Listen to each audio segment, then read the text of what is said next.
Ashama harka fuudhee akkam jirtu kabajamtootaa fi daawwattoota keenya oduu yeroo tanaan isin biraan gaha viidiyoo kana hanga dhumaatti daawwadha.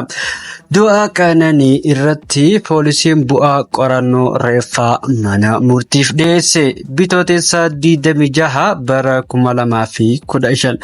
Du'a shamarree Qananii addunyaa irratti wal qabatee shakkamuun to'annoo jala kan jiru qaadhimaan ishee weellisaan Andu'aalam Gosaa torbee lamaan dura mana murtiitti dhiyaachuun poolisiin yeroo qorannoo dabalataaf guyyoota 14 itti gaafatee ture.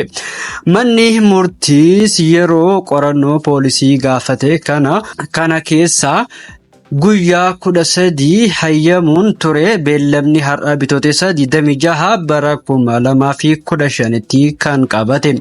Du'a shamarree Qananiin kan shakkame weellisaan Andu'aalam uffata gaddaa uffachuun mana murtii sadarkaa jalqabaa federaalaa Ramaddii Araadaatti dhiyaate jira. Maatiin miidhamtuu kanaa fi namoonni hedduunis dhaddacha har'aa kanarratti argamanii jiru. Akkuma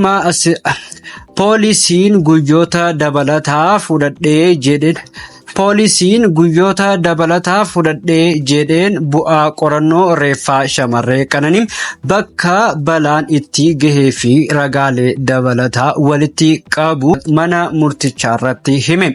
Qorannoo reeffaa taasifames miidhamtuun kun ol ka'iinsarraa kuftee lubbuun darbuu akeeke jedhe. Ta'ullee qorannoo dabalataa kanaan wal qabatu akka taasisu poolisiin dabaluun hime. Gama biraatiin bakka balaan kun itti qaqqabetti saamudaa fudhachuun qorannoo forensikiitiif poolisii federaalaatti erguu fi bu'aa qorannoo kanaa ammoo akka hin qaqqabneef dabaluun hime. Kana malees bu'aan qorannoo bilbilaa akka shakkamaa irratti taasisaa jirus akka hin qaqqabneef dabalataan hime. Kanaaf jechaas poolisiin qorannoowwan dabalataa naa hafan jedhu taasisuun xumuruu fi kanneen saamudni argame akka qaqqabuuf yeroo dabalataa akka kennuuf mana murtii gaafate.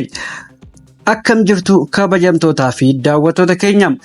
Chaanaalii keenya kana subscribe godhuudhaan oduu yeroo hundaa chaanaalii kanarratti argachuu dandeessu. Akkasumas viidiyoo kana like godhuudhaan nama hedduu bira akka ga'u godhaan isiniin jedha. Galatooma.